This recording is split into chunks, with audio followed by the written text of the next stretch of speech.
सुरु गरौँ।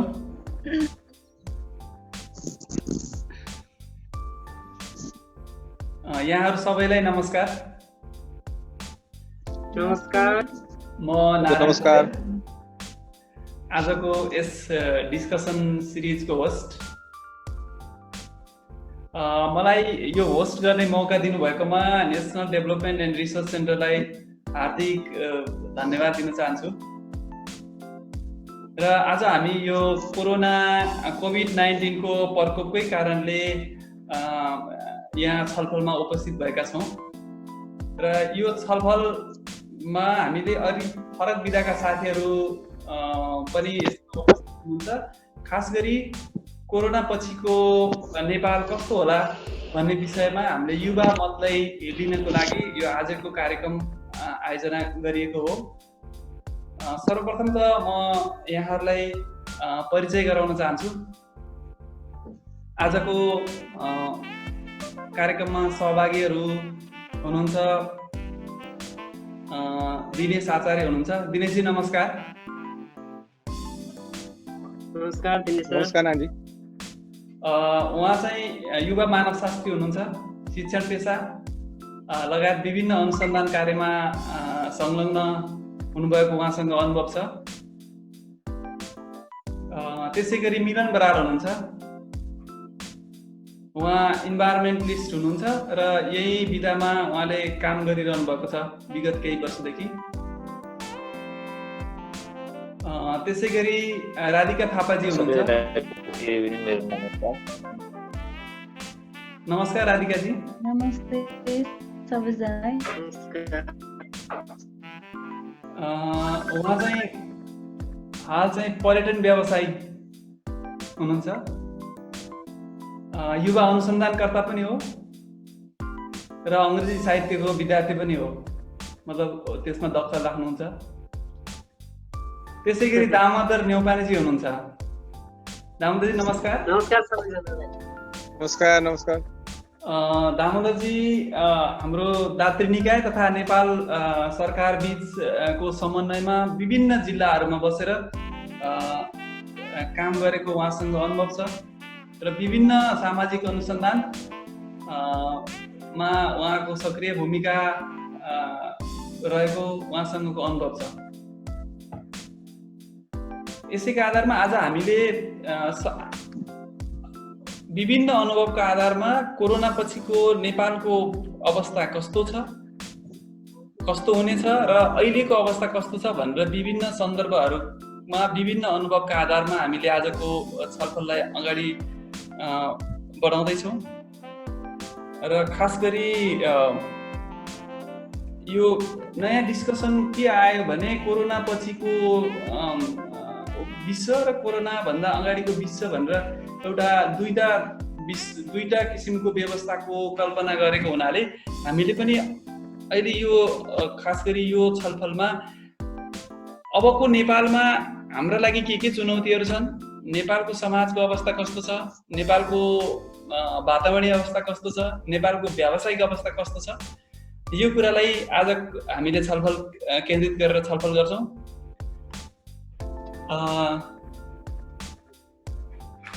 छलफल अगाडि बढाउँ है।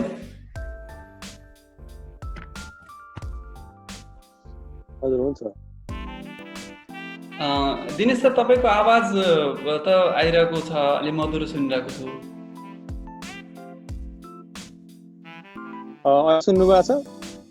मधुरो सुनिरहेको छु। म दिनेश सरबाटै जान्न चाहे अहिलेको मानव समाज यो लकडाउनको बेलाको समाजको विश्लेषण गर्दाखेरि कसरी गर्न सकिएला दिनेश सर? हजुर। अब तपाईँको विगत 2 महिनादेखि चाहिँ हामी लकडाउनमा छौँ। हाम्रा कल कारखानाहरू रोकिएका छन्, प्राइभेट फर्महरू रोकिएका छन्, शिक्षण संस्थाहरू रोकिएका छन् होइन।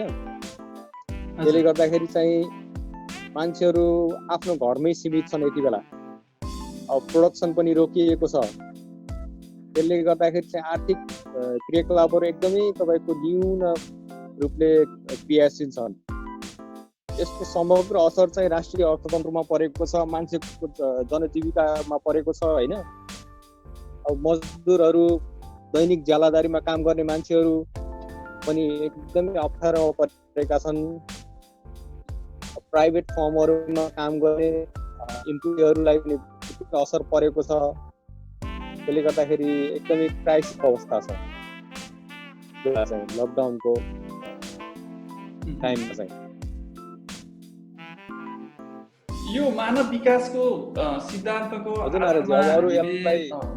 खोज्दाखेरि यस्ता किसिमका पेन्डेमिक सिचुएसन त बेला बेलामा आइरहेका छन्। कोरोना त यो पछिल्लो होला, सार्स भयो, इबोला भयो, अनि HIV एड्सदेखि लिएर विभिन्न किसिमको यो सिचुएसनले गर्दाखेरि धेरै धनजनको क्षति भएको थियो। के अहिले जसरी एउटा किसिमको समाजको इरालाई दुई भागमा बाँड्न खोजिरहेको छ, पोस्ट मतलब पहिलेको आफ्टर र बिफोर गरेर, यसरी तपाईको डिभाइड गर्न मिल्ने हो अथवा मिल्ने किसिमको अवस्था आइपुगेको हो? नारायणजी, त्यो अझै एउटा स्पष्ट भन्न खोजेको, आजको मानव र भोलिको मानवमा के त्यो जिउने तरिकामा फरक होला? मेरो विचारमा त्यस्तो तात्विक भिन्नता चाहिँ धेरै देखिने अवस्था त देख्दिनँ म हैन। हजुर,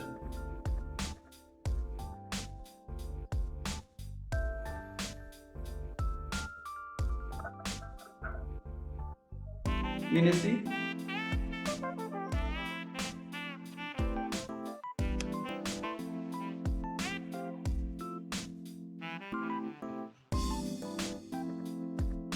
दिनेशजी?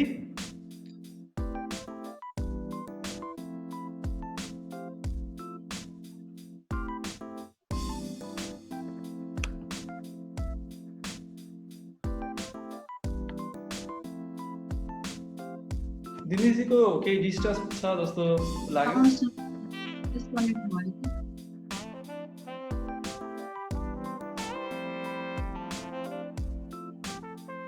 फेरि पछि आउला दिनेशजीसँग फेरि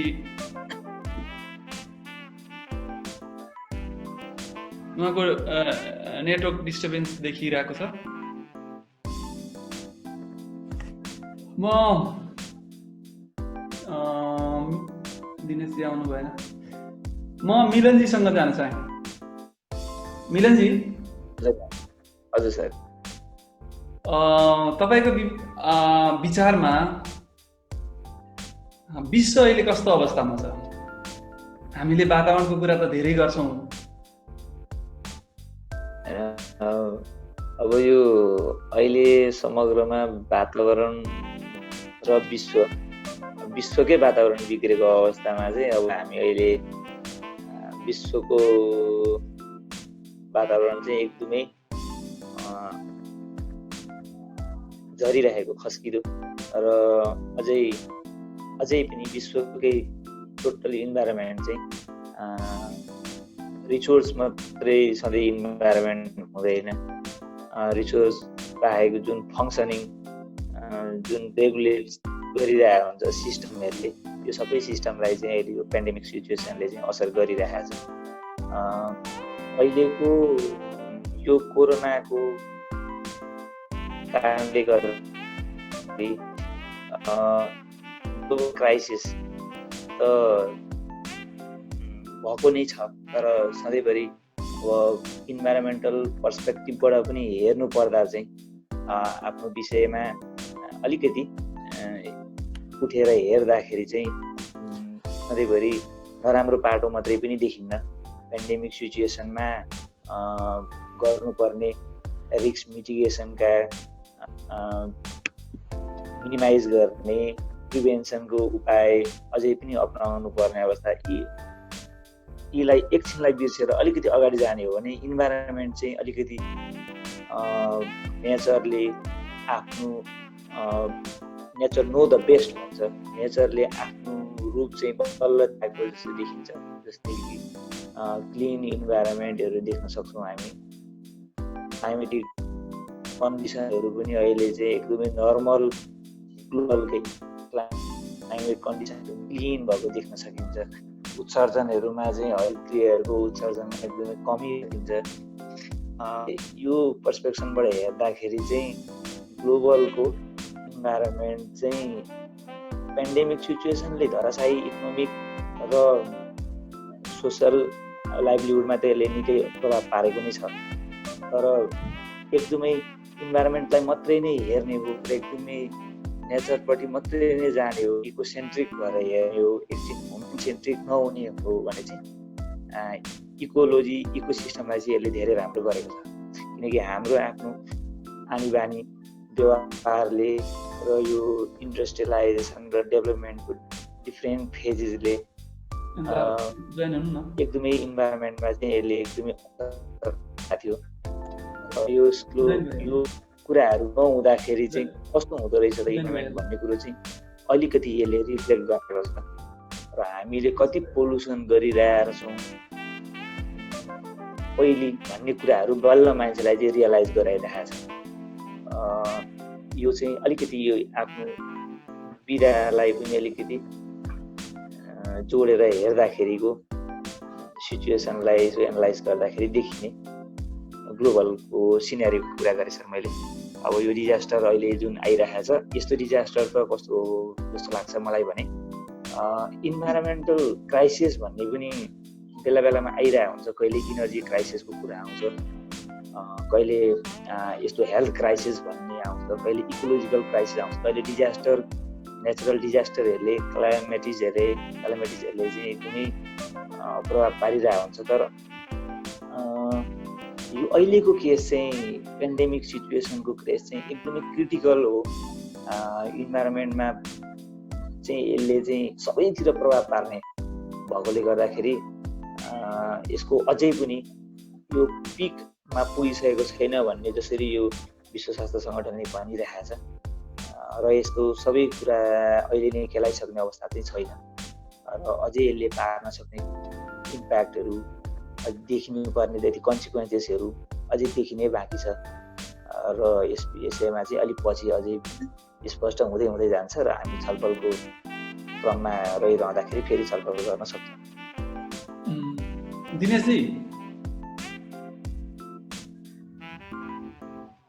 दिनेशजी म्युट छ उहाँको। दिनेशजी तपाईँको म्युट छ। हजुर मैले अनम्युट गरेँ। दिनेशजी तपाईँ आफ्नो कुरालाई त्यहाँबाट कन्टिन्यू गर्न सक्नुहुन्छ। हामीले आजको मानव र भोलिको मानव भनेर मानव जातिलाई दुईटा इरामा आजको समाज र भोलिको समाज भनेर समाजलाई दुईटा फेजमा बाँडेर हेर्न सकिने नै अवस्था पैदा भएको हो या यो चाहिँ एउटा बहसको मात्रै विषय थियो? त्यो हेर्न सकिने अवस्था हुन सक्छ, तर जुन एउटा केही विद्वानहरू मान्छेहरूले के भनिरहेको छन् भन्दाखेरि चाहिँ त्यसरी हेर्न त्यो अवस्था आउँछ भनेका छन्। अवस्था पनि केही हदसम्म त आउला, तर के छ भन्दाखेरि हेर्न सकिने अवस्था हुन सक्छ। जस्तो कि अहिले चाहिँ तपाईँको मेडिसिन पनि त्यसको पत्ता नलागिरहेको अवस्थामा अल्टरनेटिभ मेडिसिनहरू युज गर्ने, त्यसको चाहिँ खोजी गर्ने, अनि इन्डिजिनियस तपाईँको चाहिँ मेडिसिनल प्र्याक्टिसहरूलाई चाहिँ प्र्याक्टिसमा ल्याउने होइन। अनि चाहिँ तपाईँका चाहिँ इन्डिजिनियस खेती गर्ने प्रणालीहरू थिए, आफ्ना चाहिँ पुराना प्रणाली थियो, त्यसलाई चाहिँ बिउजाउने, त्यो खालका प्र्याक्टिसहरू गर्न सक्छन् मान्छेहरूले होइन। अनि तपाईँको अर्को इन्ट्रेस्टिङ कुरा के छ भने विदेश जुन विकसित भनिएका मुलुकहरू छन् त्यहाँ चाहिँ हात धुने प्रचलन थिएन। अल्प विकसित देशहरूमा तिनीहरूले कुनै पनि परियोजनाको माध्यमबाट हात धुन सिकाइरहेको अवस्था थियो। अहिलेको उनीहरूको प्र्याक्टिस हात धुन यो कोभिड-19 को आउटब्रेक पछाडि उनीहरूलाई हात धुन पठाउँदाखेरि उनीहरू रिसाइरहेको अवस्था थियो। किन हात धुने, हामीले सभ्य सफा भन्ने थियो। तर अहिलेको यो कोभिड-19 को प्रकोप पछाडि उनीहरूलाई चाहिँ हात धुँदाखेरि फाइदै हुँदो रहेछ। हाम्रो इन्भाइरोमेन्टमा हाम्रो सराउन्डिङमा त्यस्तो फोहोरहरू हुँदैन, हामीले फोहोरले छुँदैनौँ। अनि हाम्रो चाहिँ हामीले डाइरेक्ट हातले खाँदैनौँ केही कुराहरू पनि, औजारको माध्यमबाट खान्छौँ। त्यस कारणले हामीले हात सफा गरिराख्नु पर्ने आवश्यकता छैन भन्ने थियो। र यस कारणले गर्दा हात चाहिँ दिँदाखेरि फाइदा हुँदो रहेछ भन्ने खालको कुरा एउटा मेसेज पनि तिनीहरूलाई गयो। अनि अर्को कुरा चाहिँ यतातिर पूर्वीय देशहरूमा हेर्दाखेरि चाहिँ पूर्वीय पद्धति जीवन जिउने पद्धतिलाई चाहिँ अनुसरण गर्नुपर्छ भन्ने खालको बहस पनि देखिन थालेको छ र मान्छेले केही हदसम्म त्यो कुरालाई रियलाइज गरेको पनि देखिन्छ। जस्तो योग गर्ने, प्राणायाम गर्ने जुन खालको बहार विश्वभरि नै आइरहेको छ अहिले, त्यो मतलब पश्चिमी देशहरूमा ल्याबोरेटरीमा नै प्रमाणित गरेर, जस्तो तपाईँको चाहिँ योगबाट के फाइदा हुन्छ, तपाईँको ब्रेनलाई के फाइदा हुन्छ, बडीलाई के फाइदा हुन्छ, अर्को चाहिँ भन्ने कुराहरू चाहिँ पुरै प्रमाणित भइसकेको कुराहरू चाहिँ बिस्तारै यताको कुरा पूर्वको कुरा पश्चिममा गएर प्रमाणित भएर फेरि विश्वभरि फैलिदिन्छन्। अझ यो कोभिड-19 को प्रकोप पछाडि त्यो खालको चेन्जेस देख्न सकिन्छ। मान्छेले चाहिँ अल्टरनेटिभ मेडिसिनल रिमेडीलाई चाहिँ अपनाउने एउटा देखिन्छ। अनि अर्को आर्थिक बाटोमा पनि लोकल तपाईँको चाहिँ त्यहाँ इन्डिजिनियस प्र्याक्टिसलाई चाहिँ प्रयोगमा ल्याउने एउटा अवस्था देखिन्छ। यति यो खालको चेन्जेसहरू चाहिँ मैले देख्छु। अरू खालको भिन्नता चाहिँ त्यति नदेखिएला, त्यसलाई प्र्याक्टिसमा ल्याउन सकिने अवस्था छ।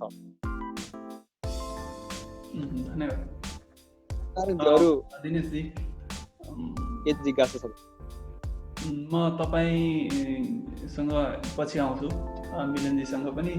तपाईँहरूको कतिपय कुराहरू डिसिप्लिन वाइज मिल्ने हुनाले पछि गरौँला। राधिकाजीसँग आउनुभन्दा अगाडि म दामोदर सरसँग जान चाहेँ। यो अब जहिले पनि तपाईँ त डेभलपमेन्ट एक्टिभिस्टको रूपमा पनि काम गर्नुहुन्छ दामोदर सर। तपाईँलाई यो अब अहिले चाहिँ एनजिओ आइएनजिओहरूले जुन किसिमको काम गरेका छन्, अब खासमा काम गर्नुपर्ने कहाँ रहेछ र काम चाहिँ कहाँ गरिरहेका रहेछन्, यसलाई अब कसरी अगाडि बढाउलान्? कि तिनीहरूको एनजिओ आइएनजिओहरूले नेपालमा भित्र पसेर गर्ने काम गर्ने तरिकामा परिवर्तन होला, या त्यसले अहिलेको अवस्था के छ र भोलिको अवस्थामा त्यो के होला भन्ने कुरामा सरको केही धारणाहरू राख्न चाहे। हुन्छ, नारायणजीलाई धेरै धेरै धन्यवाद। यो सुनौलो अवसर जुटाएर आफ्नो बुझाइ अनि त्यस पछाडि आफ्नो धारणा राख्नलाई यो जुन प्लेटफर्म उपलब्ध गराउनु भयो, यहाँ एकदमै धन्यवादको पात्र हुनुहुन्छ। अब हजुरले जति कुरा गर्नुभयो यो हजुरको महानता हो। म त्यति धेरै ठुलो यस विषयमा चाहिँ व्याख्या गर्न सक्ने व्याख्याकारको रूपमा आफूलाई देख्दिनँ, तैपनि आफूले देखेका कुराहरू यहाँहरू समक्ष राख्ने अनुमति चाहन्छु। अहिले चाहिँ अब विश्व जगत नै भनौँ न, अब यो कोरोनाको त्रासले अगाडि हाम्रो मिलन सरले, यता बराल सरले अनि दिनेश सरले पनि भनिसक्नुभयो होइन, हजुरले पनि कुराहरू गर्नुभयो। यो क्रममा चाहिँ अब सबै हामी अहिले चाहिँ बन्दाबन्दीको समयमा घरमै छौँ। यतिखेर सबैजनाले चाहिँ आफ्नो कार्यक्षेत्रको कामहरू घरमै बसेर कसरी गर्न सकिन्छ त भनेर रिमोटली चाहिँ गरिराखेको अवस्था चाहिँ छ। र अनि यहाँले अलिकति प्रश्न उठान गर्नुभएको थियो, एनजिओ आइएनजिओहरूले कसरी काम गरिराखेका छन्, उनले कहाँ गएर काम गर्नुपर्ने थियो, कस्तो ठाउँमा काम गर्नुपर्ने थियो, कसरी काम गरेका थिए र अहिले के छ भन्ने कुरामा अलिकति विश्लेष दिनुभएको थियो र म त्यसमा आउने प्रयत्न गर्दैछु। विशेष गरेर मैले चाहिँ विगत 4-5 वर्षदेखि चाहिँ अब डेभलपमेन्ट फिल्डमा लागेको 12-14 वर्ष भए पनि 4-5 वर्षदेखि चाहिँ स्थानीय तहहरूसँग उहाँहरूको प्रत्यक्ष नीति निर्माणको क्रमदेखि लिएर उहाँहरूले गर्ने जति पनि क्रियाकलापहरू छन् त्यसमा चाहिँ कार्यान्वयन कसरी गर्न सकिन्छ र त्यसले कस्तो प्रभाव पार्छ त भन्ने विषयमा स्थानीय तहहरूलाई नै सहयोग गर्दै आइराखेको परिप्रेक्ष्य हो। र मेरो नजरले हेर्दा चाहिँ जति पनि सङ्घ संस्थाहरू छन्, राष्ट्रिय हुन् अन्तर्राष्ट्रिय अथवा स्थानीय स्तरका कम्युनिटी बेस्डका अर्गनाइजेसनहरू हुन्, उनीहरूको चाहिँ प्रमुख उद्देश्य मैले के देख्छु भने अब स्थानीय सरकारको कुनै एउटा निश्चित डकुमेन्टहरू हुनुपर्छ, उहाँहरूको एउटा दस्तावेज भयो भने त्यसमा टेकेर काम गर्न सकिन्छ भनेर सधैँ भनिराखेको अवस्था थियो र कतिपय स्थानीय तहहरूले त्यो कुराहरू मानेर उहाँहरूले चाहिँ त्यो चिजहरू तयार पनि गर्दै जानुभयो, कतिले मान्नु भएन। र अहिले यतिखेर यो अवस्थामा आउँदा अहिले हामीले चाहिँ स्थानीय तहको पनि विशेष गरेर स्वास्थ्य क्षेत्रमा हेर्ने भएको हुनाले स्वास्थ्यको चाहिँ डिजास्टर प्रिपेयरनेस प्लान हुनुपर्छ होइन। त्यो डिजास्टर हुनुभन्दा अगाडि के कस्तो तयारी हुनुपर्ने हो र अनि डिजास्टर हुँदै गर्दा कस्तो किसिमको चाहिँ रेस्पोन्स गर्नुपर्ने हो र त्यो डिजास्टर पछाडिको चाहिँ रिकभरीको फेजमा के कस्तो किसिमको चाहिँ राहतको अथवा त्यो उसको संरचनाको कुराहरूमा कसरी हामीले चाहिँ त्यो पहिलाकै ठाउँमा आउने भन्ने किसिमको चाहिँ योजनाहरू बनाउनुपर्छ। त्यो कुराहरूमा चाहिँ अलिकति स्थानीय तहहरू, स्थानीय सरकारहरू, प्रदेश सरकार अनि सङ्घ समेत पनि त्यसमा चाहिँ संवेदनशील भएको देखिन्छ। र यो अवस्थामा चाहिँ जति पनि सङ्घ संस्थाहरू हुनुहुन्छ, एनजिओ आइएनजिओहरू, उहाँहरूले पनि त्यो कुरालाई चाहिँ कसरी गर्न सकिन्छ त भनेर रिमोटमै बसेर भए पनि त्यसमा चाहिँ सपोर्ट गरिराखेको पनि देखिन्छ हामीले अहिले हेर्दाखेरि। र अबको अवस्थामा चाहिँ कसरी चल्ला त, कसरी जाला भन्ने कुराहरूमा चाहिँ अलिकति विचार गर्नुपर्ने हुन्छ। र अहिले नारायण सरले यो प्रश्न उठाइराख्दाखेरि यो चाहिँ स्थानीय तहको अथवा सरकारको भनौँ न, स्थानीय सरकारको चाहिँ योजना तर्जुमाको पनि चरणको अवस्था छ। यतिखेर सबैजना चाहिँ अहिले यो कोरोनाको कारणले गर्दा योजना तर्जुमाको चाहिँ जुन 7वटा चरण पहिला यहाँले पनि काम गर्नुभएको छ एलजिसिटिपीको, त्यसमा काम गर्ने क्रममा 14 चरण थियो। अहिले 3-4 वर्ष भइसक्यो 7 चरणमा झरेको छ। यो 7वटा चरणहरू त्यति राम्रोसँग फलो हुन सकेको छैन, किनभने यो बस्ती स्तरबाट योजना छनौट गर्नलाई बन्दाबन्दीको कारणले गर्दा गाह्रो भयो भनेपछि कतिपय सङ्घ संस्थाहरूले जसले स्वास्थ्यको क्षेत्रमा काम गर्दै हुनुहुन्थ्यो अथवा अरू विकास निर्माणका कामहरूमा चाहिँ सहयोग गर्दै हुनुहुन्थ्यो अथवा जनचेतनामूलक कामहरू गर्नुहुन्थ्यो भने उहाँहरूले देखेका, भोगेका, आफ्नो स्थानीय स्तरमा चाहिँ देखिएका समस्याहरूलाई कसरी समाधान गर्न सकिन्छ त भनेर ती चिजहरू चाहिँ स्थानीय सरकारलाई उपलब्ध गराउने कामहरू चाहिँ गर्नुपर्ने एकदमै आवश्यकता छ। र उहाँहरूलाई अबको योजना तर्जुमामा चाहिँ हामीले सपोर्ट गर्नुपर्ने भन्ने कुराहरू चाहिँ महत्त्वपूर्ण ठानेको छु मैले चाहिँ। त्यो कुराहरू गर्नुपर्ने एकदमै आवश्यकता छ। र त्यो गरिएन भने फेरि योजना बिना चाहिँ कामहरू गर्न पनि सकिन्न। एउटा नेपालीमा उखान हुन्छ नि, आमा पनि रहँदिनन्, म पनि यो घर छोडेर गइहाल्ने हो, किन खेती गर्नु र भनेर बस्दाखेरि त्यो चाहिँ खेती पनि नलागेको र आमा र आफू त्यही घरमा बस्नु पर्दा खानेकुरा नभएको अभावको जुन हाम्रो नेपाली समाजमा जुन उखानहरू देखिन्छ नि, त्यस्तै किसिमको चाहिँ हुनेवाला अवस्था पनि छ। र अनि कतिपय सङ्घ संस्थाहरूले त्यस्तो किसिमको कुराहरू नसोचिकन कामहरू गर्दा होइन, यो डिजास्टरहरू आइहाल्यो भने हामीले के गर्छौँ त, हामी फिल्डमै नगइकन पनि टाढा बसेर पनि गर्न सकिने कामहरू केही छन् कि भनेर नसोच्ने सङ्घ संस्थाहरूलाई अहिले धेरै नै गाह्रो परेको अवस्था पनि छ। कतिपय सङ्घ संस्थाहरू अहिले यो इन्टरनेसनल सङ्घ संस्थाहरूको चाहिँ जुन अर्गनाइजेसन छ त्यसले पनि सबैजना कर्मचारीहरूलाई, सङ्घ संस्थाहरूलाई घरमै बसेर सहयोग गर्ने, काम गर्ने भनेर भनिराखेको अवस्थामा घरमा बसेर गर्ने कामै केही भएन भने उहाँहरूलाई यतिखेर एकदमै अप्ठ्यारो परिराखेको अवस्था पनि छ यति बेला। र कतिपय चाहिँ सिस्टम बसाल्नुपर्छ, सिस्टममा काम गर्नुपर्छ, स्थानीय सरकारसँगै काम गर्नुपर्छ। हामीले चाहिँ समुदायमा काम गरे पनि सरकार सर्वोपरि हो भन्ने कुरा सोचेर काम गर्नेहरूलाई चाहिँ यतिखेर अप्ठ्यारो होइन, झन् सजिलो भएको चाहिँ मैले पाइराखेको छु। र मै पनि स्थानीय सरकारहरूसँगको प्रत्यक्ष समन्वयमा विभिन्न कामहरू चाहिँ गरेर बसिराखेको अवस्था छ। अहिले यतिखेर चाहिँ सबै सङ्घ संस्थाहरूले आफ्ना जति पनि कामहरू ती कामहरूलाई चाहिँ अझै राम्रो कसरी गर्न सकिन्छ भनेर आफ्ना कामहरूको लागि चाहिने दस्तावेजहरू बनाउने कुराहरू, आफूले गरेका कामहरूको चाहिँ डकुमेन्टेसन गर्ने कामहरू गरिराखेको अवस्था छ भने अबको दिनमा कसरी जाला त भन्दा यो सधैँ रहिराख्छ भन्ने पनि होइन र नरहला भन्ने पनि भन्न सकिन्न।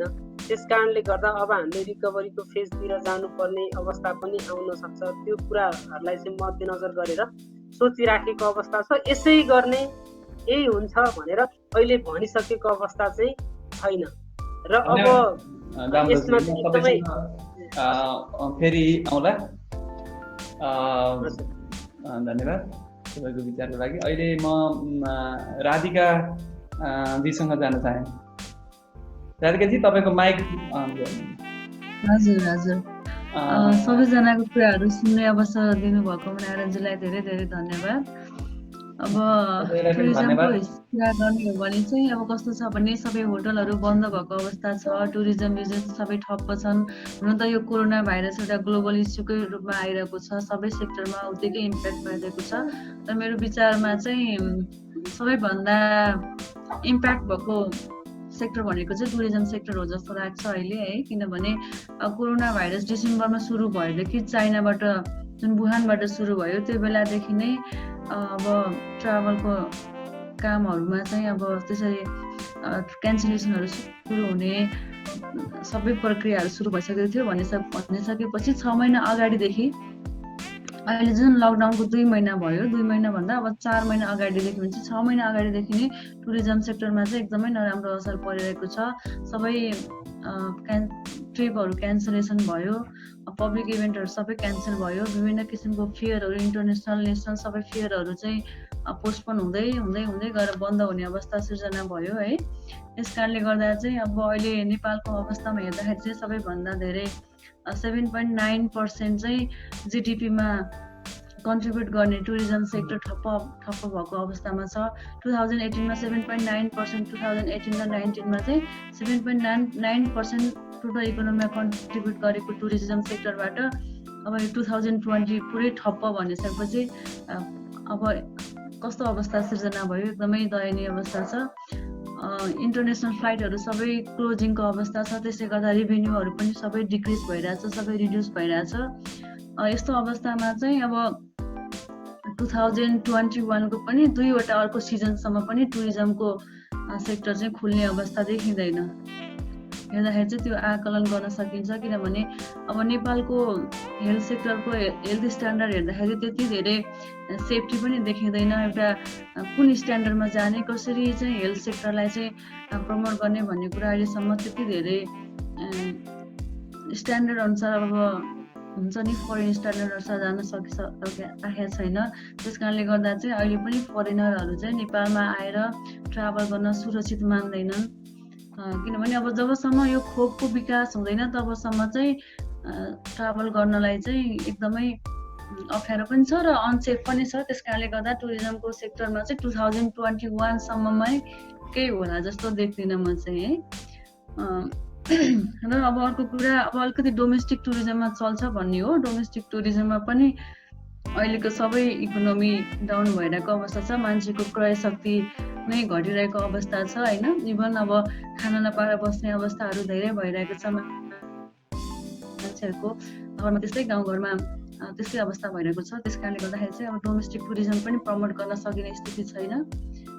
त्यस कारणले गर्दा चाहिँ यो एकदमै इकोनोमी चाहिँ फ्लक्चुएट भएको छ। अब ठमेलको अवस्था हेर्ने हो भने सबै भाडा तिर्न नसक्ने अवस्था भइरहेछ। पटक पटक सबैजनाहरू मिलेर अब मिटिङहरू गर्दै कस्तो एजेन्डा ल्याउने भन्ने कुराहरू भइरहेछ। तर सरकारहरूसँग पनि आग्रहहरू भइरहेछ, तर त्यो विषयमा पनि कुनै टुङ्गो लगाउन सकिरहेको अवस्था छैन। सबैजना चाहिँ होटल व्यवसायहरूले भाडा तिर्न नसक्ने अवस्थाले गर्दाखेरि चाहिँ इकोनोमी एकदमै डाउन भइरहेको छ। पर्सनल्ली पनि र ग्लोबली पनि यो टुरिज्म सेक्टरमा चाहिँ एकदमै नराम्रो इम्प्याक्ट परिरहेको छ। राधिकाजी, तपाईँ त अब यो आफ्नो व्यवसायसँग र व्यवसायका सम्पूर्णसँग सरोकार राख्ने मान्छे, यो पर्यटन व्यवसायमा कति पर्सेन्टले आफ्नो व्यवसाय गुमाउलान् अथवा कति पर्सेन्टले रोजगारी गुमाउलान्? यो 2 वर्ष नै अब स्ट्रगल गर्नुपर्ने तपाईँको सङ्केत हो भने तपाईँको के त्यस्तो किसिमको तपाईँले केही अध्ययन गर्नुभएको छ? हजुर, अब यो विषयमा त बेसिकली अब होटल व्यवसायमा बस्नेहरू त होटल व्यवसाय सुरु गर्नेहरूको त म्याक्सिमम केही समयसम्म त्यस्तो भएन भने त उनीहरूको अपलिफ्ट गर्ने चान्सै नहुन सक्छ। त्यस कारणले गर्दा 50% होटल व्यवसायहरू चाहिँ डाउन हुने कन्डिसनमा गइरहेको छ है। र अब व्यावसायिक हिसाबले त्यस्तो भयो भने अब रोजगारीको हिसाबले हेर्दाखेरि त कति धेरै मजदुरहरूले अब जागिर गुमाइरहेका छन्। अब यति डेटा भनेर मलाई एक्चुअल डेटा चाहिँ मलाई त्यति धेरै त्यो स्टडी पनि गरिराखेको छैन, त्यो हेर्नुपर्ने अवस्था छ। डेटा एक्चुअल थाहा चाहिँ छैन मलाई होइन। तर कस्तो भयो भने अब धेरै मजदुरहरू अब पर्यटन व्यवसायमा लागेका धेरै मजदुरहरूले चाहिँ रोजगारी गुमाइरहेका छन्, अहिले रोजीरोटी गुमाइरहेका छन्। उनीहरूलाई अल्टरनेटिभ चाहिँ रोजगारको लागि केही व्यवस्था छैन, त्यसले गर्दा उनीहरूको आफ्नो परिवार पाल्न पनि गाह्रो भएको छ। अब व्यावसायिक हिसाबले त सानो सानो टुरिज्म बिजनेस हुनेहरूलाई पनि अब कतिन्जेलसम्म चाहिँ अब उनीहरूले पुरेर बस्न सक्छन् त, अब कतिन्जेलसम्म चाहिँ इन्भेस्टमेन्ट बढाउन सक्छन् त होइन। त्यो एकदमै चान्सेस एकदम कम भइरहेको छ। अब सानो सानो टुरिज्म व्यवसायहरूको पनि लोप हुने अवस्था देखिरहेको छ भने अर्कोतिर अब ठुला व्यवसाय हुनेहरू पनि कतिसम्म इन्भेस्टमेन्ट गर्ने भन्दा पनि कति त्यो स्थिति चाहिँ एकदमै अप्ठ्यारोमा परिरहेको छ, एकदमै अप्ठ्यारो सिर्जना भइरहेको छ। यो जस्तो क्षतिको पुनर्स्थापना कसरी होला र भोलिका दिनमा कसरी काम गर्ने, यो दुईटा चुनौतीपूर्ण सवालहरू होला। अब यसमा चाहिँ अलिकति सरकारी तवरबाट नै जानुपर्ने अवस्था देखिन्छ। पर्यटन मजदुरहरूको लागि चाहिँ अब कसरी रोजीरोटीको व्यवस्था गर्ने भन्ने कुरा चाहिँ अब सरकारी तवरबाट सरकारी नीति नियम लागू गरेर उहाँहरूलाई चाहिँ अल्टरनेटिभ एउटा रोजगारीको व्यवस्था नगरेसम्म त्यो समस्या समाधान हुँदैन। र अर्को व्यवसायीको हकमा पनि अब कतिजनाको ऋणहरू छ, लोन पर्सेन्टेज अनुसार तिर्नुपर्ने हुन्छ होइन, भाडा तिर्न नसक्ने अवस्था छ। त्यो विषयमा चाहिँ अब सरकारी नीति ल्याएर अब कति पर्सेन्टेज अनुसार दिन सकिन्छ अथवा कति भाडा छुट गर्न सकिन्छ, कसरी मिलाउन सकिन्छ, त्यो विषयमा नै गम्भीर रूपमा हेर्नुपर्ने अवस्था देखिन्छ। त अहिलेसम्म त्यस्तो नीति नियमहरू केही पनि पारित पनि भइरहेको छैन, कुराकानी हुँदाखेरि पनि त्यो विषयमा सम्बोधन हुन सकेको छैन। अहिलेसम्म पनि यो विषयहरू एजेन्डाकै रूपमा चलिरहेको छ। त्यस कारणले गर्दा अबको फ्युचर भनेको एकदमै अन्यलको अवस्थामा छ। टुरिज्म सेक्टरमा के हुन्छ कस्तो हुन्छ, यो कोभिड-19 अब यो कोरोनाको इम्प्याक्ट कहिलेसम्म रहन्छ भन्ने पनि अहिलेसम्म थाहा छैन। अब जबसम्म भ्याक्सिन बन्छ तबसम्म पनि मान्छेले कति सेफ महसुस गर्छ ट्राभल गर्न भन्ने विषय पनि आउँछ होइन। त्यस कारणले गर्दाखेरि अझै अब भनौँ न 1 वर्षसम्म त यसमा नराम्रो इम्प्याक्ट पर्छ नि, अझ अबको 1 वर्षसम्ममा। त्यसपछिको अवस्था पनि के होला भन्न नै नसक्ने स्थिति छ। धन्यवाद राधिकाजी, म तपाईँसँग फेरि आउँछु। म फेरि हाम्रो दिनेश सरसँग जान चाहेँ। हजुर दिनेश सर, म यो तपाईँ मानव शास्त्रको विद्यार्थी भएको नाताले मैले के सोध्न खोजेँ भने अबको हाम्रो समाजमा चाहिँ कहाँ परिवर्तन होला। जस्तो मानव शास्त्रीय दृष्टिकोणले कुरा गर्दाखेरि संस्कृतिको कुरा गरिन्छ, एउटा यो जातीयमा पनि जनजातीय, वर्गीय, लैङ्गिक, यी हिसाबमा चाहिँ भोलिको समाजमा कहाँनिर परिवर्तन छ, यो यस्तो फरक छुट्याउने क्रममा यसले चाहिँ कति एकीकृत गरे र कति फरक छुट्यायो यस्तो किसिमको महामारीले। जस्तो कि मान्छे त कोही पनि छुन नहुँदो रहेछ, पहिलाको कुनै पनि समाजले छुट र अछुटको व्यवस्था गरेको थियो, अहिले चाहिँ छुनै नहुने किसिमको व्यवस्था गर्यो।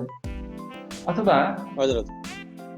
हाम्रो समाजमा पूर्वीय समाज र पश्चिमी समाजका यो सोचाइहरू अथवा त्यसलाई प्रयोग गर्ने विधिहरू, प्रयोग गर्ने तरिकाहरू फरक के अथवा के हामीले कसरी बुझ्न सकिन्छ?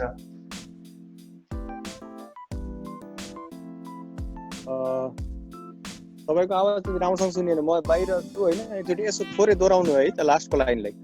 मैले भन्न खोजेको अब जुन हाम्रो समाजमा जति पनि हाम्रो समाजले हेर्ने दृष्टिकोणहरू थिए नि, जातीय रूपमा, वर्गीय रूपमा, लैङ्गिक रूपमा,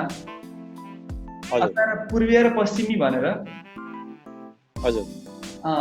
यसमा कति कहाँ परिवर्तन होला जस्तो देख्नुहुन्छ तपाईँले? जस्तो अघि पनि कुरा उठाउनु भएको थियो कि यो पूर्वीय संस्कृति चाहिँ यो पश्चिमतिर यसको प्रभाव पर्न सक्ने सम्भावना देखिन्छ भनेर। अब जातीय रूपमा पनि यो छुत अछुतको पनि एउटा छ नि, एउटा खाडल थियो, वर्गीय खाडल थियो। यस्ता किसिमका महामारीले कहाँनिर हिट गर्छन् भनेर भन्न खोजेँ।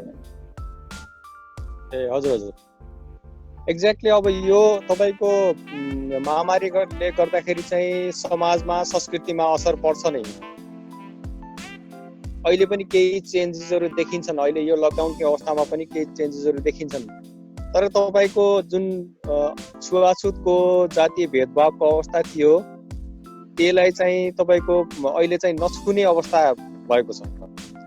नछुने अवस्था हुँदाखेरि चाहिँ यसले चाहिँ के देखाउँछ भन्दाखेरि चाहिँ पहिला हामीले जुन प्र्याक्टिस गरेको थियौँ, घरभित्र हामीले चाहिँ जो पायो त्यसैलाई पस्न नदिने, हामी रिजर्भमा बस्ने जुन थियो हाम्रो एउटा चलन प्रचलन थियो, विशेष गरी यो हिन्दू जातिमा, हिन्दू धर्मावलम्बीमा त्यो जुन प्रचलन थियो त्यसलाई चाहिँ बढावा दिएको छ। तर त्यसभित्र त्यही हिन्दू परम्पराभित्र, सनातन परम्पराभित्र चाहिँ रहेको एउटा जाति व्यवस्था भनौँ, जाति व्यवस्थालाई पनि प्रमोट गरेको जस्तो देखिन्छ। जुन छुवाछुत छ नि त्यसलाई प्रमोट गरे जस्तो देखिन्छ। तर त्यसको अर्थ चाहिँ के हो भन्दाखेरि चाहिँ बाहिर अब कस्तो मान्छे आउँछ, कुन रोग लिएर आउँछ, कस्तो खालको मान्छे इन्भाइरोमेन्ट बोकेर आउँछ होइन, कस्तो खालको मानसिकता बोकेर आउँछ, त्यो मान्छेलाई चाहिँ भित्र प्रवेश गर्न नदिने चाहिँ हाम्रो एउटा इन्डिजिनियस प्र्याक्टिस हो त्यो। तर त्यो प्र्याक्टिसलाई फेरि अहिलेको कोभिड-19ले फेरि एउटा प्रमाणित गरेर देखाइदिएको छ। हुन त यसले चाहिँ प्रमोट गरेको होइन, तर त्यस्तो पनि देखिन्छ। किन भन्दा व्यवहारमा आउँदाखेरि त्यसलाई प्रमोट गरे जस्तो पनि लाग्छ। त्यसलाई हामीले त्यो एउटा सूत्रबद्ध तरिकाले हेर्ने हो भने, त्यसलाई चाहिँ एकदमै मिहिन तरिकाले हेर्ने हो, त्यसरी प्र्याक्टिसमा त्यो देखिन्छ। अर्को कुरा तपाईँले जुन मैले पूर्वीय तपाईँको चाहिँ टेक्निकहरू, पूर्वीय पद्धतिहरू चाहिँ को प्रभाव उतातिर पश्चिममा पनि पर्छ यस पछाडि भनेर भनेको थिएँ। हुन त साथीहरूले अहिले भनिसक्नुभयो, यो अहिले हामी अझै यसको प्रभावकै, यसको असरकै क्रममा छौँ। कहिलेसम्म हुन्छ त्यो थाहा छैन, लामो समय पनि जान सक्छ। अनि फेरि कन्स्पिरेसी थ्योरीले के भन्छ भन्दाखेरि चाहिँ अब हामीले जे बुझिरहेका छौँ त्यो होइन पनि भन्छ। फेरि जुन कोभिड-19 को जुन हल्ला छ, र्युमर छ, त्यो नभएर यो त्यति साह्रो होइन, यसलाई चाहिँ मिडियाद्वारा प्रोपागान्डा बनाएर चाहिँ फैलाइएको हो भन्ने खालको कुराहरू पनि छ। तर मान्छेहरू मरेको हेर्दाखेरि चाहिँ फेरि त्यो सबै गलत हो भने देखिँदैन। अर्को कुराहरू तपाईँको यस्ता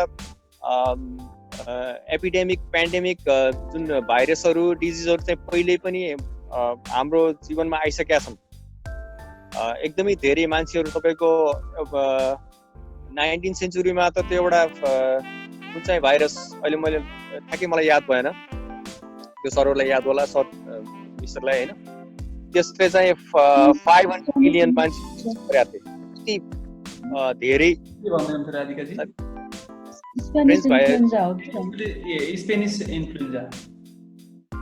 स्पेनिस इन्फ्लुएन्जा हो। तर चाहिँ त्यो रेसियोमा त अहिले मान्छेहरू मरेका छैनन् होइन। अब हाम्रो नेपालको सन्दर्भमा हेर्ने हो भने चाहिँ मान्छेहरू एकदमै अहिलेसम्म हेर्दाखेरि कम सङ्क्रमित र मान्छे मर्ने रेट पनि कम छ। हुन त अहिले भर्खर सुरु भएको छ, अब त्यो बढ्दै गइरहेको पनि देखिन्छ, डरलाग्दो पनि देखिन्छ स्थिति होइन।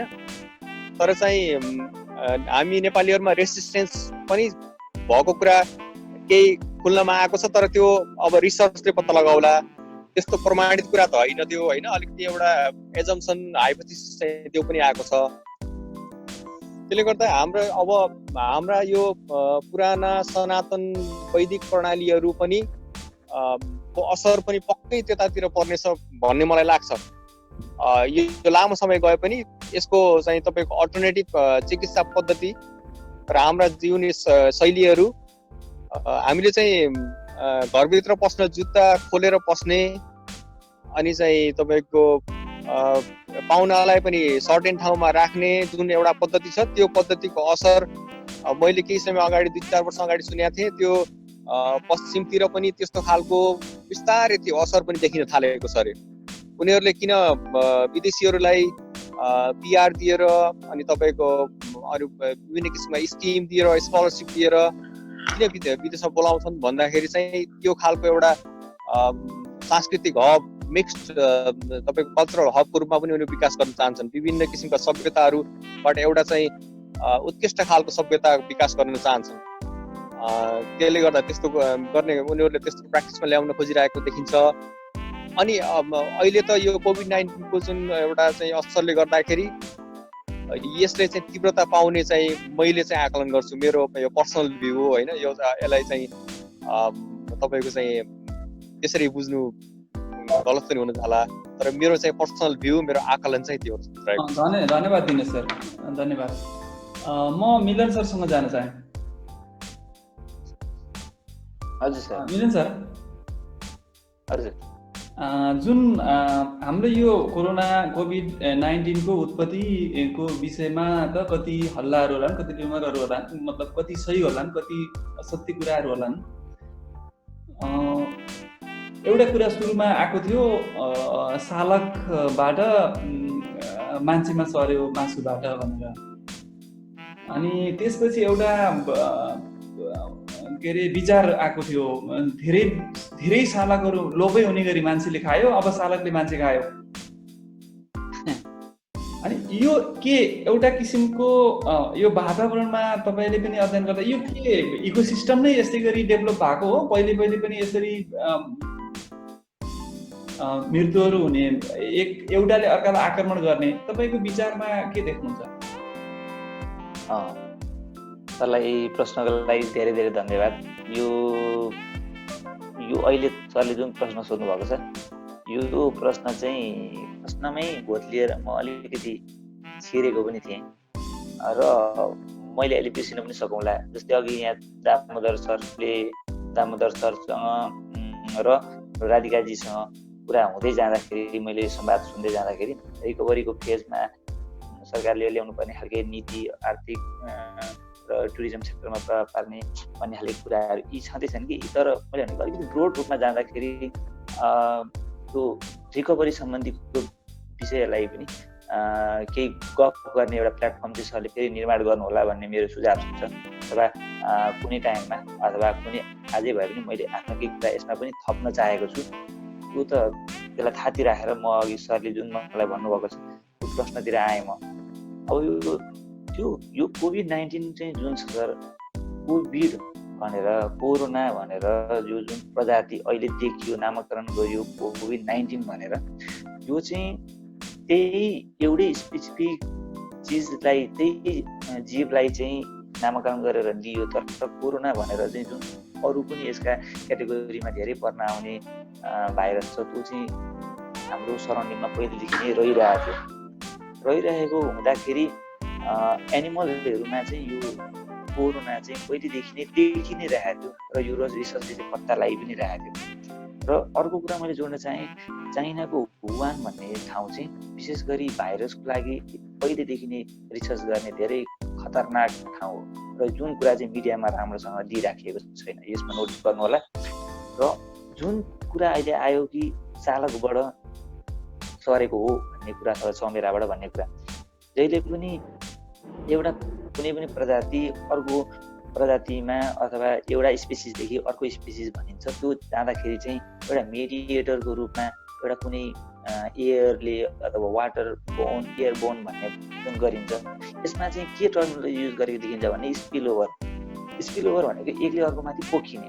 यसमा चाहिँ कस्तो, यहाँ यही प्रजाति हो भनेर चाहिँ मैले अहिलेसम्म घोत्लिएर हेर्दाखेरि रिसर्चबाट यही स्पेसिस हो भनेर चाहिँ पत्ता लगाउन चाहिँ ठ्याक्कै सकेका छैनन्। तर नियर एबाउट नजिकै पुगेर गएर भनेको चाहिँ देखिन्छ, स्पेसिस नामाकरण तोकेको चाहिँ देखिन्छ। तर चालक पहिलेदेखि नेपालबाट एकदमै धेरै चाइनाले चाहिँ इलिगल रूपमा पनि आयात गरिरहेको र नेपालमा चाहिँ यो इलिगल हन्टिङ र यसलाई चाहिँ यो मार्ने काममा चाहिँ, यसको चोरी सिकारी गर्ने काममा चाहिँ चाइनाको जुन एउटा मेडिसिनल पर्पजको लागि उसले निर्यात जसरी पनि खोज्छ, त्यसले गर्दाखेरि यो पहिलेदेखि नै भइरहेको थियो। यो जसरी कुकुरको प्रजाति कुकुर भन्ने जीवमा जातमा पनि कुकुरको जातमा पनि यो कोभिडका केही प्रजातिहरू घुमिरहेछन् हाम्रो वरिपरि। तर यही हो कोभिड-19 नै थियो भन्ने चाहिँ छैन। तर यसरी नै चमेरा अथवा यो चालकमा चाहिँ यो आयो, कोभिड आएको रहेछ भनौँ न, कुनै पनि एउटा जीवमा यो आएको रहेछ र त्यसलाई चाहिँ साइन्सले अहिलेसम्म पुष्टि गरेको अनुसारमा चाहिँ कन्जम्सन, वुमेनको बिहेभियरले गर्दाखेरि, कन्जम्सन प्याटर्नले गर्दाखेरि चाहिँ यो चाहिँ मानव जातमा चाहिँ सङ्क्रमण आएको देखिन्छ। र अर्को कुरा अलिकति यहाँ सभ्यताका कुरामा चाहिँ प्र्याक्टिसका कुराहरू अघिदेखि आइरहेका छन् र यसलाई पनि अलिकति जोडेर हेर्दाखेरि चाहिँ के देखिन्छ भने हामी पूर्वीय सभ्यतामा चाहिँ अलिकति पकाएर खाने, अलि धेरै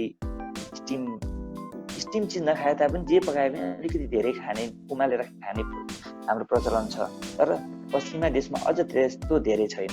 एकछिन बोइल गरेर खाए पनि उनीहरूको सेमी बोइल भन्ने चलन हुन्छ। अन्डाहरू पनि आदि मात्रै उमालेर खाने, पोजहरू जस्तो बनाएर। त्यसरी नै मासु खाँदाखेरि पनि उनीहरूको स्वाद लिली खानको लागि चाहिँ अब अलिअलि रगतको अंश बाँकी रहँदै मान्छेले चाहिँ मासुजन्य पदार्थ चाहिँ सेवन गरेको चाहिँ पाइएको छ। र पश्चिमा सभ्यतामा यो अझ धेरै पाइएकोले गर्दाखेरि सङ्क्रमण चाहिँ कुनै प्रजातिमा देखिएको र त्यसलाई चाहिँ मान्छेले कन्जम्सन गर्दाखेरि यो ट्रान्सफर्म भएको, यसमा चाहिँ कुनै यो डिसन चाहिँ सङ्क्रमण यसरी नै भएको छ। अब यो चाहिँ स्पिल ओभर भनिन्छ। तर भाइरस जहिले पनि के हुन्छ भने एकदमै ट्रान्सफर्मेटिभ हुन्छ भन्नाले यो जब कुनै होस्ट पक्रछ यसले अर्को नयाँ मिडियम पक्रने बित्तिकै चाहिँ यसको चाहिँ जिउमा चाहिँ एकदमै चेन्जेसहरू आउन जान्छ।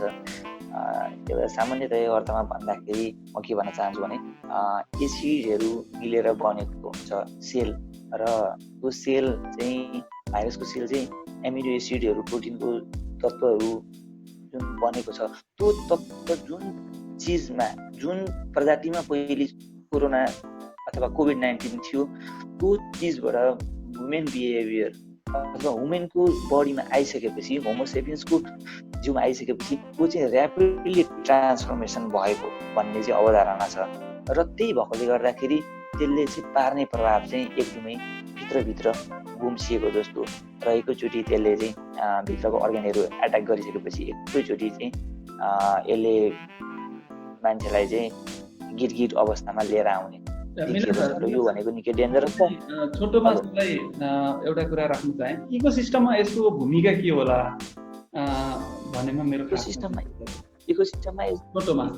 एकदमै हुन्छ सर। यो हुन्छ। इकोसिस्टममा कस्तो हुन्छ भने यसले त अब अहिले त इकोसिस्टम भनेको हाम्रो वरिपरि रहेका प्रजाति जीवहरूमा चाहिँ एउटा चेन छ, त्यो चेनहरू एउटा सस्टेन गराउने एउटा सिस्टम हो। अब यसले चाहिँ अहिले के गर्यो भने चाहिँ भोलि वुमेनले कन्जम्सन गर्ने जुन एउटा बिहेभियर छ त्यो बिहेभियरल चेन्जेस यसले लिएर आउन सक्छ। त्यही बिहेभियरल चेन्जले पनि एउटा इकोसिस्टममा चेन्ज आउने अवस्था त त्यसै पनि भइहाल्छ। भन्नुको अर्थ के भने अब मान्छेले अब जनावरबाट आयो भनेर यो पुष्टि भइसकेको अवस्थामा चाहिँ भोलि मान्छेले चाहिँ मासु नखाने हो कि होइन, मासु नखाने बित्तिकै पपुलेसन जनावरको सङ्ख्या बढ्ने हो कि होइन, अथवा त्यसले चाहिँ एनिमल हस्बेन्ड्री लाइफस्टकको प्र्याक्टिसेसमा यसले चेन्ज गराउने हो कि भन्ने त आइहाल्छ। त्यसले नै यस्तै कुराहरूले चाहिँ इकोसिस्टममा चेन्ज गराउँदै जाने हो, किनकि एउटा चिजलाई अर्कोले खान्छ, अर्को चिजलाई अर्कोले खान्छ। त्यही चेन, फुड चेन्जको परिभाषालाई नै भन्ने हो हामीले इकोसिस्टम। दामराजी हजुर राम्रो सर। हजुर सर, हामी 1 घन्टाको समय लिएको थियौँ, हामीसँग केही अझै 10 मिनट जति लाग्छ होला। हजुर ठिकै छ, केही छैन। साथीहरूलाई पनि त्यस्तो आपत्ति छैन भने अगाडि लगाउँ। कन्क्लुजन त यसलाई लैजानु पर्छ।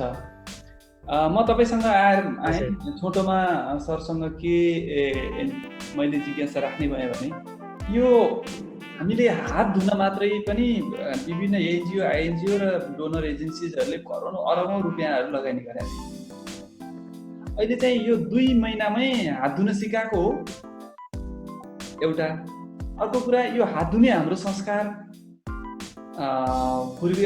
हाम्रो पूर्वीय संस्कार अथवा हाम्रो परम्परासँग यो कति चाहिँ कन्ट्राडिक्ट छ भनेर। धन्यवाद प्रश्नको लागि। अघि अब यो प्रश्नमा अलिकति म जानुभन्दा अगाडि हाम्रो दिनेशजीले एकदमै राम्रो कुरा उठाउनु भएको थियो। उहाँले चाहिँ पश्चिमा देशका मान्छेहरू चाहिँ हामी सफा छौँ, हामी औजार प्रयोग गरेर खाना खान्छौँ, हामीले त किन हात धुनु पर्यो र भन्नेहरू चाहिँ अहिले त्राइमाम भएर हात धुन थालेका छन् भन्ने कुरा, यो कुराहरू नमस्कारमा पनि त्यस्तै लागू भएको छ। अनि अब अहिले भन्न त सोसियल डिस्टेन्सिङ भनिन्छ, तर त्यो शारीरिक दूरी कायम राख्ने कुराहरूमा पनि हाम्रो यो जुन हाम्रो सनातन संस्कृति जुन छ, धर्म संस्कृति, यो चाहिँ धेरै चनाखो थियो। यसमा चाहिँ किनभने हामी पहिला गुरुकुल शिक्षा पद्धतिको अलिकति अगाडि पुग्ने हो भने त्यतिखेर चाहिँ पढ्न बस्दाखेरि पनि धोती पाटा फेरेर बस्ने, हात गोडा नधोइकन चाहिँ कुनै पनि ठाउँमा घरभित्र नपस्ने होइन, खाना खाने बेलामा पनि हात धोएर बिहान सबेरै नुहाएर, यो यावत हाम्रा जति पनि कर्महरू थिए ती सत्कर्महरू, ती कर्महरू चाहिँ अब अहिले यो आइएनजिओहरू हुन त म पनि एनजिओमै काम गर्छु तैपनि यो सिकाइराख्नुभन्दा पनि धेरै नै उच्च थियो। तर त्यो चिजहरूलाई चाहिँ बिचमा के कुराको तालमेल नमिलेर त्यो अलिकति त्यो चाहिँ जुन संस्कार थियो, जुन संस्कृति थियो, जुन बानी थियो, त्यसलाई चाहिँ छोड्दै आएको अवस्थामा अब ब्याक टु नेचर भनेको जस्तै त्यो चाहिँ ती कुराहरूलाई चाहिँ अब अगाडि बढाउनु पर्छ भनेर, जस्तै दैलेखमा चाहिँ एउटा धारा बनेछ, यस्तो धारा बनेछ, त्यो चाहिँ नमुना भयो भनेर अब अरू जिल्लाहरूमा पनि त्यस्तो धारा बनाउनु पर्छ, अलिक सहज हुनलाई घरमै बनाउन मिल्ने लोकल मेटेरियलहरू युज गरेर भन्ने किसिमका कुराहरू आउन थालेको छ। भने हाम्रो चाहिँ पहिल्यै पनि तपाईँको घरमा पाहुना आयो भने प्रत्येक चाहिँ व्यक्तिलाई छुट्टा छुट्टै लोटा दिएर त्यसमा पानीको पात्र छुट्टै राखिदिएर त्यो किसिमको जुन परम्परा थियो त्यसले चाहिँ हामी पवित्रतामा चाहिँ एकदमै अगाडि थियौँ भन्ने कुराहरू चाहिँ देखिन्छ। र अनि हाम्रो संस्कृतिमा एउटा मलाई कुरा जोड्न के मन लाग्यो भने यम नियमका कुराहरू छन् हिन्दू शास्त्र। यमको 5वटा चिजहरू पालना नगरिकन आफ्नो मनलाई बसमा पार्ने कुराहरू पनि त्यसमा आउँछन्। भने नियममा चाहिँ हामी शौचादि कार्यदेखि लिएर हरेक कुराहरूमा चाहिँ निवृत्त नभइकन हामीले आसनका कुराहरू गर्न सक्दैनौँ। हामीले चाहिँ योग ध्यान प्राणायाम गर्नको लागि पहिला सुरुमा चाहिँ यम र नियमको पालना गर्नुपर्छ। त्यसमा धेरै कुराहरू, त्यसमा हामीले नियमित नुहाउने, सफा सुग्घर बस्नेदेखि लिएर चोरी नगर्ने कुराहरू, यस्ता यस्ता कुराहरू, अनि अरूसँग झुटा नबोल्ने कुराहरू, जुन बुद्धका पञ्चशीलको कुराहरू अथवा अष्टाङ्गिक मार्गका कुराहरू पनि त्यसमा आउँछन्। त्यो संस्कृतिबाट हुर्केको हामी हो। त्यही भएर हामीहरूलाई अघि दिनेश सरले पनि कुरा गर्नुभयो, हाम्रो मिलन सरले पनि कुरा गर्नुभयो, हामी चाहिँ खाना पनि राम्रोसँग पकाएर खाएको हुनाले पनि इम्युन सिस्टम चाहिँ बढेको अवस्था, हाम्रा ती चिजहरू चाहिँ पकाउँदाखेरि गएको घर कम लागेको हो कि भन्ने कुरा एकदमै राम्रो पनि हुन्छ। र त्यसमा के मान्यता थियो त भन्दा पहिला सुरुमा त हामीले खानालाई नै तहमा वर्गीकरण गरेको थियो। एउटा तपाईँको खाने कुराहरू चाहिँ जाति दुष्ट हुन्छ है, कतिपय कुराहरू चाहिँ खानै हुन्न भनेर, जस्तै तामसी राजसी र सात्विक भोजन भन्ने कुराहरू गर्ने क्रममा जति पनि तामसी चिजहरू छन् तिनीहरूलाई चाहिँ जाति दुष्ट हो, त्यो चिजहरू चाहिँ खाना हुन्न भनेर भनिन्थ्यो। अर्को एउटा चाहिँ निमित्त दुष्ट भन्ने हुन्छ। त्यो निमित्त दुष्ट भनेको चाहिँ कस्तो हुन्छ, वातावरणसँग सम्बन्धित छ, खानेकुरा एकदमै राम्रो छ, जस्तै खिरै भनौँ न होइन, हिन्दू शास्त्रमा खिरलाई एकदमै अमृतको रूपमा लिइन्छ, खिरै छ, तर त्यो वरिपरि झिँगा भन्केको छ, वरिपरिको वातावरण सफा छैन भने त्यो चाहिँ खानेकुरा निमित्त दुष्ट भयो। त्यसलाई वातावरणले चाहिँ निमित्तको भूमिका खेलेर दुष्ट बनायो। त्यस्ता चिजहरू पनि हामीहरूले खाना हुन्न है भनेर भन्ने हाम्रो परम्परा हो। र त्यस्तै अर्को एउटा चाहिँ आश्रय दुष्ट भन्ने हुन्छ। त्यो आश्रय दुष्ट भनेको चाहिँ हामीहरूले खाने कुराहरू चाहिँ हाम्रो आफ्नै परिश्रमको हो कि होइन त, अरू कसैले लिएर आएर दिएको हो अथवा हामीले कतै चोरी ढाँटी छली गरेर खाएको चिज हो कि, त्यो चिज यदि खायौँ भने हाम्रो चाहिँ पाचन प्रक्रियादेखि लिएर हाम्रो मन जस्तो खाए अन्न त्यस्तै त्यस्तै हुन्छ मन भनेर, अनि जस्तो पानी खायो त्यस्तै बानी बस्छ भने जस्तै त्यो कुराहरू चाहिँ एकदमै अक्षरशः पालन गरेर अगाडि बढेको समुदाय हो, हाम्रो सम्प्रदाय हो, हाम्रो संस्कृति हो। त्यो कारणले गर्दा हामीलाई यी चिजहरूले पनि खासै त्यति फरक पारिराखेको छैन। र अब अहिले अब एउटा गजबको कुरा चाहिँ के छ भने त्यत्रो भुइँचालो गयो होइन, हामी डराएनौँ, हामी चाहिँ एकदमै ढुक्क भएर बस्यौँ। र अहिले कोरोना आउँदाखेरि पनि त्यति धेरै विक्षिप्त भएर बसेको अवस्था छैन। हुन त राधिकाजीले अघि भन्नुभयो धेरै व्यवसायहरू चाहिँ धरापमा परेका छन्, चौपट सब त्यो चाहिँ ठाउँमा आउनलाई टाइम लाग्छ हो। तर हामीमा एउटा चाहिँ दर्शन छ। त्यो दर्शन भनेको के हो भने हामी जहिले पनि बिहान उठ्ने बित्तिकै के भन्छौँ भने सिन्नन्तु विश्व अमृतस्य पुत्र भनेर हामी चाहिँ त्यो सारा ब्रह्माण्ड भरिमा चाहिँ अमृतका पुत्र हौँ। हामी त कहिले मर्ने पनि होइनौँ र सधैँ चाहिँ के भन्छ अर्कोचोटि चाहिँ त्यो हुने पनि होइन, हाम्रो कहिले केही गरेर पनि नासिने चिजहरू होइन। र यो शरीर भनेको चाहिँ एउटा यात्रा हो, यसमा चाहिँ हामी केही समय विचरण गर्ने हो, त्यस पछाडि हामी फेरि अर्को उसमा चाहिँ यात्रा गरिहाल्छौँ, अर्को लोकमा अथवा अर्को शरीरमा पसिहाल्छौँ भन्ने कुराहरूमा हामी अडिक छौँ। र अर्को एउटा दर्शन चाहिँ के छ भने बिहान हामी सबै विश्वको कल्याणको कामना गर्छौँ र भगवानप्रति के आशा गर्छौँ भने यो सबै तपाईँले चलाउनु भएको छ भने मलाई के को पीर भन्ने किसिमको पनि हामीसँग चाहिँ त्यो फिलोसफी भएको कारणले गर्दाखेरि पनि त्यति धेरै दुखी नभएको कुराहरू चाहिँ हामीले आकलन गर्न सकिन्छ। र अब अहिले यतिखेर स्थिति एकदमै भयावह छ। मैले नारायण सर अलिकति छुट्याउन चाहेँ, स्थिति एकदमै भयावह छ किनभने हाम्रो अब अहिले 5000 सङ्क्रमणको चाहिँ सेरोफेरोमा पुगुन्जेलसम्मको लागि चाहिँ हामीसँग स्रोत र साधनहरू छन् होइन। त्यो 5000 पुग्ने बेलासम्म को लागि चाहिँ अब त्यसमा कति पर्सेन्ट चाहिँ अब आइसोलेसनमा के भन्छ भेन्टिलेटरमा राख्नुपर्ने, आइसियुमा राख्नुपर्ने कुराहरूलाई त्योभन्दा बढी भयो भने चाहिँ हामीले अझै थप सोच्नुपर्ने कुराहरूमा चाहिँ अब त्यो चाहिँ एकदमै वर्स्ट सिनारियोमा जान्छ भन्ने कुराहरू हुँदै पनि त्यो पछिको चिन्ता नलिने वर्तमानमा रमाउने हाम्रो चाहिँ परम्परा भएको कारणले गर्दाखेरि पनि त्यति गाह्रो चाहिँ छैन भन्ने मेरो बुझाइ छ। धन्यवाद दामोदर सर। म राधिकाजीसँग जान चाहेँ। राधिकाजी तपाईँको माइक अन गर्नु होला। हजुर हजुर नारायणजी। अब दिनचर्या कसरी बित्दैछ? अब व्यवसाय त सङ्कटमा छ एउटा। यो दिनचर्यासँग मैले किन सोधेँ भने यो हामीले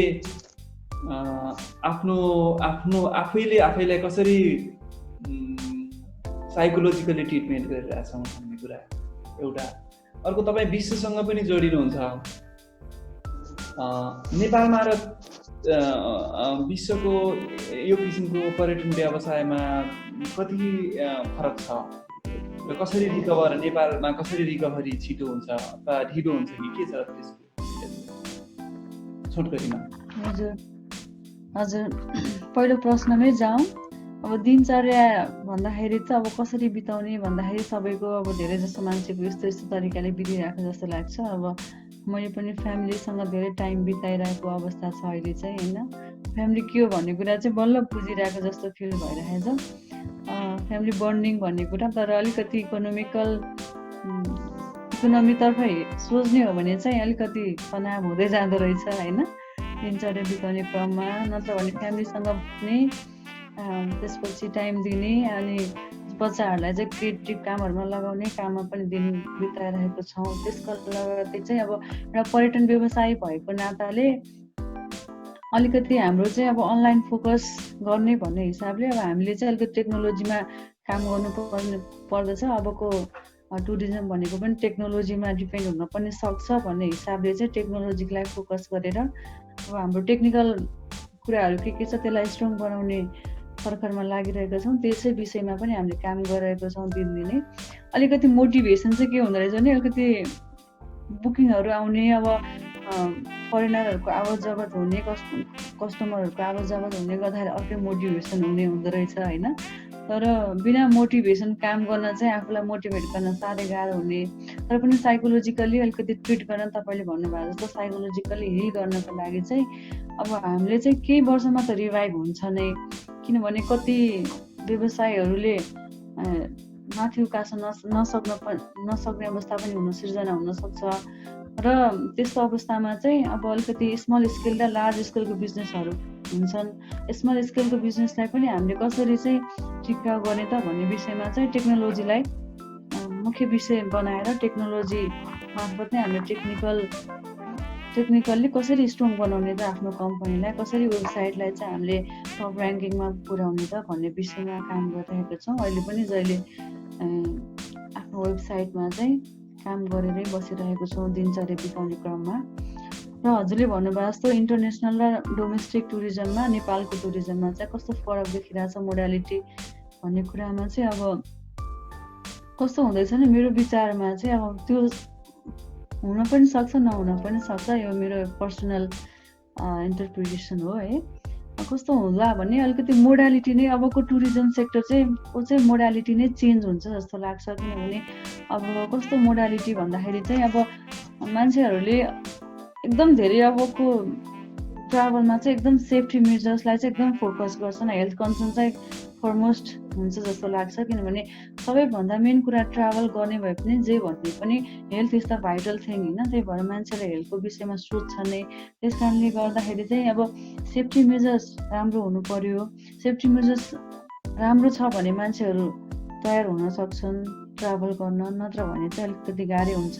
र अहिलेसम्म हामीले टुरिज्म इन्डस्ट्रीलाई चाहिँ एउटा सर्भिस इन्डस्ट्री, सर्भिस प्रोभाइड गर्ने इन्डस्ट्रीको रूपमा लिइरहेको छौँ होइन अब अहिलेसम्मको अवस्थामा। तर अबको स्थितिमा चाहिँ टुरिज्म सेक्टरलाई चाहिँ सर्भिस इन्डस्ट्री मात्रै नभएर एउटा टुरिज्म प्रोडक्ट नै निकाल्ने इन्डस्ट्रीको रूपमा चाहिँ डेभलप गर्नुपर्छ जस्तो लाग्छ रिकभरीको फेसमा जाँदाखेरि चाहिँ। किनभने सर्भिस मात्रै दिने हिसाबले चाहिँ हामीले त्यो विषयमा सस्टेनेबिलिटी नपाउन पनि सक्छौँ। किनभने जस्तो अहिले एग्रिकल्चर टुरिज्म भनेर धेरै एग्रो टुरिज्महरू डेभलप भइरहेको छ होइन।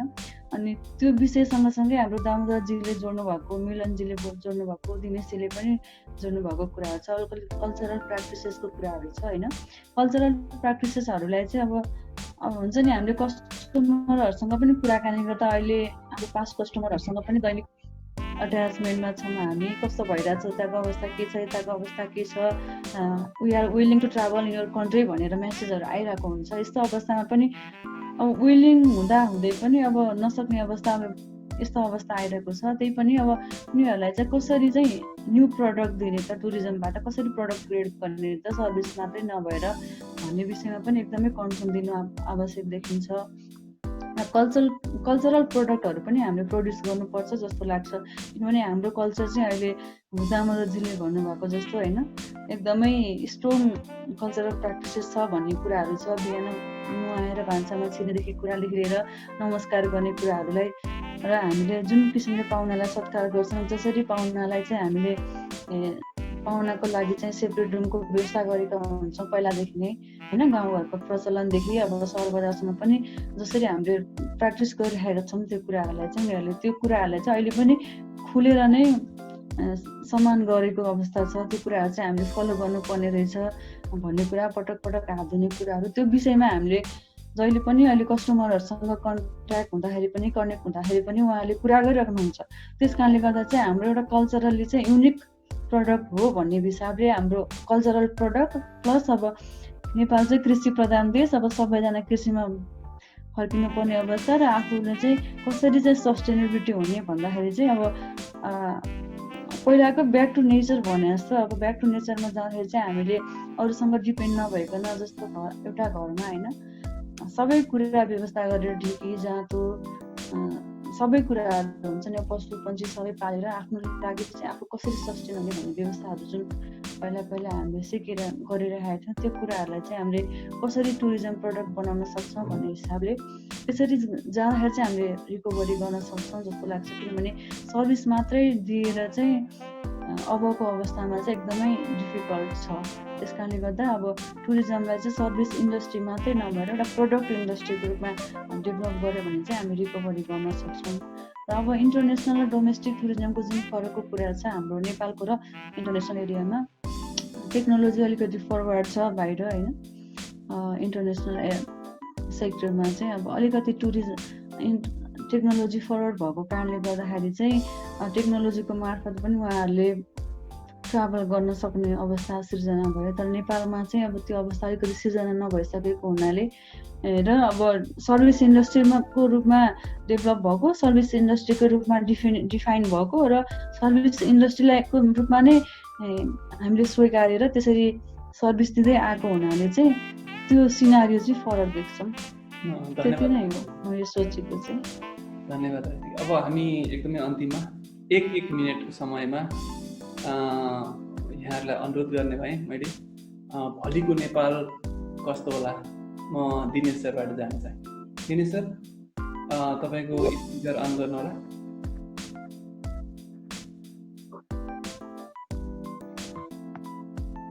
भोलिको नेपाल कस्तो होला भने ठ्याक्कै यसरी भन्न सकिने अवस्था छैन। यो राधिकाजीले जोड्नु भएको कुरा, मिलनजीले, दामोदरजीले जोड्नु भएको कुरा, अनि मैले जोडेको कुराहरूमा लगभग आइसकेको छ होइन। अब यो रोग चाहिँ कहिलेसम्म रहिरहन त्यसले चाहिँ निर्धारण गर्नेछ गर्नलाई होइन। तर चाहिँ जुन कुरा हामीले भनिराखेका छौँ, संस्कृतिका कुराहरू, तपाईँको व्यवसायका कुराहरू, व्यवसायहरू चेन्ज हुने चाहिँ समस्या एउटा चाहिँ त्यो देखिन्छ होइन, एकदमै तीव्र। कसरी भन्दाखेरि विदेशबाट मान्छेहरू घरघरते आउने सम्भावना बढी देखिएको छ। तिनीहरूलाई चाहिँ सरकारले व्यवस्थापन गर्न सक्ने अवस्था हुँदैन।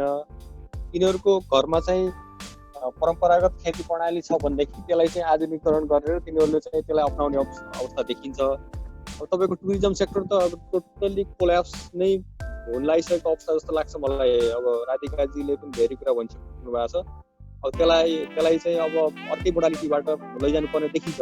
त्यो चाहिँ अब स्पेसिलिस्टहरूले, अब जानकारहरूले त्यस विषयमा सरकारले एउटा नीति बनाउला होइन।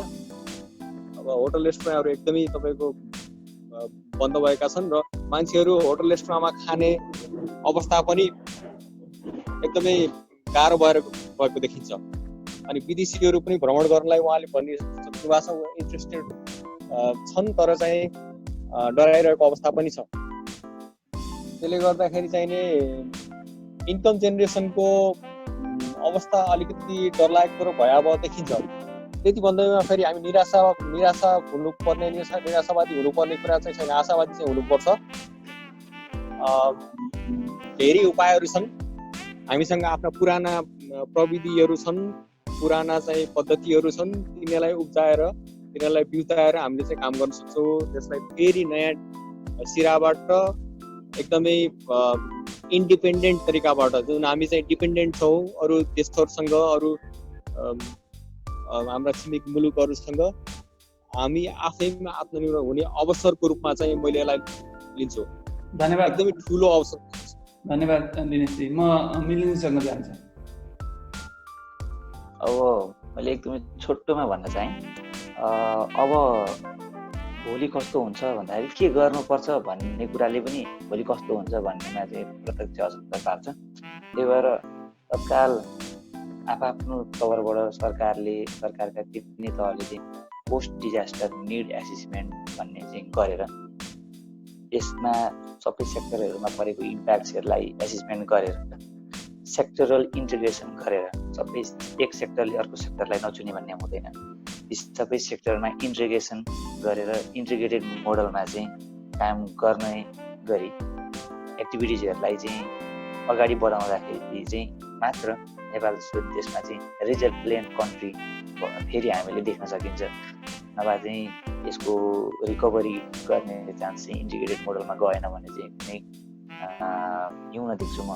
उदाहरणको लागि केही कुरा राधिकाजीले सेक्टरल इन्टिग्रेसनका कुरामा राधिकाजीले अघि भन्नुभयो कि केही बिहेभियरल प्र्याक्टिसेसहरूमा चाहिँ अब सर्भिसमा चाहिँ थप प्रडक्टलाई थप्ने टुरिज्म सेक्टरमा भने जस्तै यही इक्जाम्पल एउटा मानेर मैले चाहिँ यो कुराहरूलाई चाहिँ सुझाव गर्छु र यही टुक्याएँ।